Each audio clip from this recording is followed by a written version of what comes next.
Après l'introduction historique de la première partie, voici maintenant les plus beaux vestiges encore présents dans cet asile psychiatrique abandonné.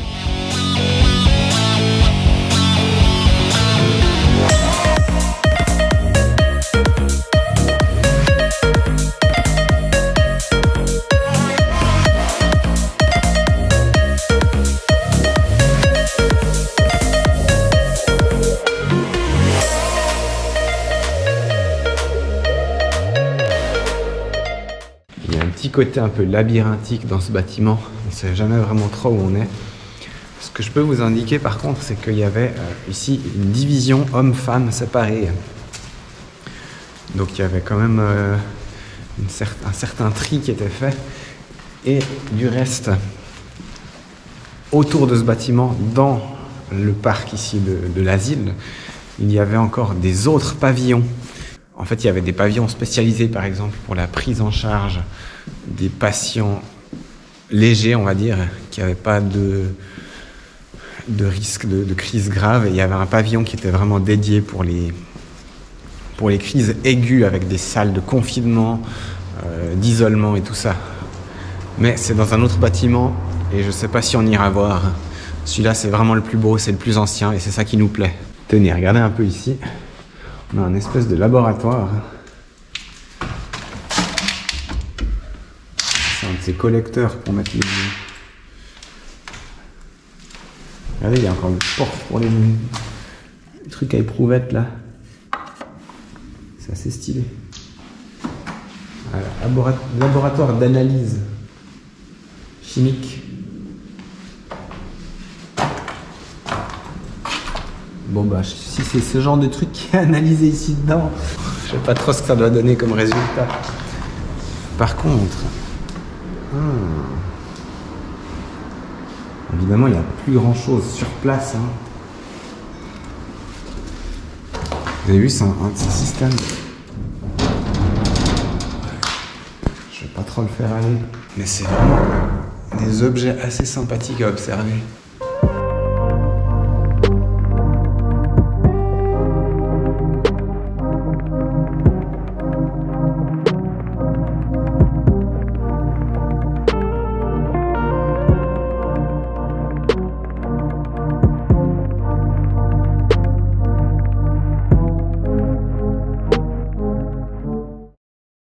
Bon, on va pas aller par là. Mais ça vous donne un petit peu l'état du bâtiment. Et ça, c'est assez récent. Regardez voir la structure qui a été installée ici. C'est hallucinant. C'est vraiment toute la façade, tout le bâtiment qui est en train de bouger.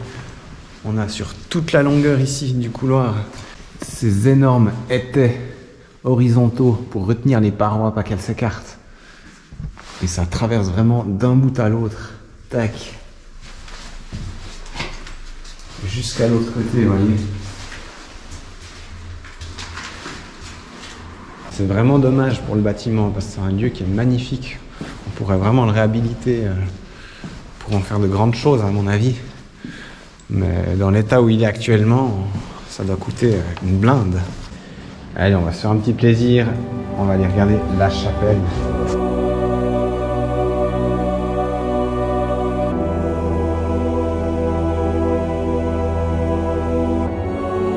Malheureusement, c'est aussi un endroit qui se dégrade avec le temps. Ah, il y a même encore une image.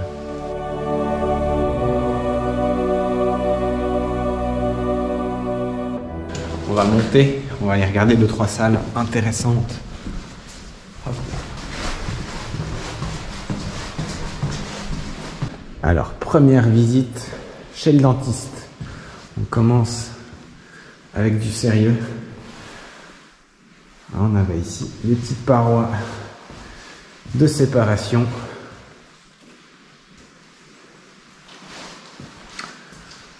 Enfin, dentiste ou que sais-je, mais vous reconnaîtrez que ça fait quand même penser à de l'outillage de dentiste.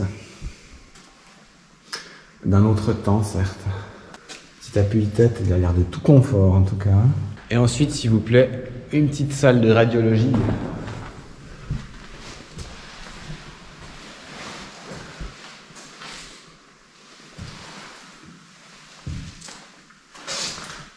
je sais pas. Est-ce que c'était pour le développement des radios? C'est possible. En tout cas, on reconnaît le genre de support ici.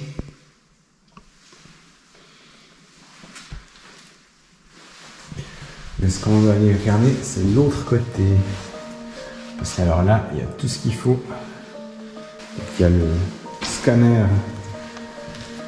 en position allongée ici. J'ai pas les termes techniques, vous m'excuserez. Des sacrées machines quand même.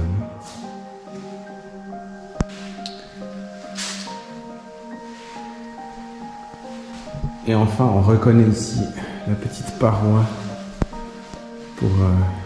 pour le médecin, l'employé qui était en charge d'actionner les machines de radiologie avec les différentes commandes ici. Il y avait aussi une salle d'opération, je ne sais pas exactement où elle se trouvait. Par contre, ici, on arrive dans un secteur intéressant. Regardez un petit peu, ces 3 portes sont absolument magnifiques. Mais surtout, on a encore la machine à électrochoc juste derrière, avec les deux, je sais pas comment on appelle en fait, qui venaient se placer sur le corps du patient. Et ici, le médecin pouvait actionner la puissance nécessaire, les trucs. Je sais pas quelle était la réelle portée et la réelle fonction et efficacité de ces thérapies. Voilà, on est toujours dans le bâtiment principal en fait, dans le corps central. On va repartir dans une aile. Il faut savoir qu'entre 1960 et 1970 plus ou moins, il y a eu jusqu'à 1500 patients ici entre ces murs. Donc c'est énorme, c'est vraiment une énorme prise en charge. Et là c'est bien noirci comme vous pouvez constater.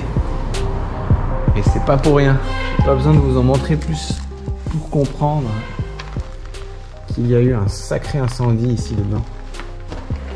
Voilà, donc ça c'est la pharmacie qui a bien cramé. Heureusement, il y avait une deuxième partie dans une autre pièce qui, elle, n'a pas cramé.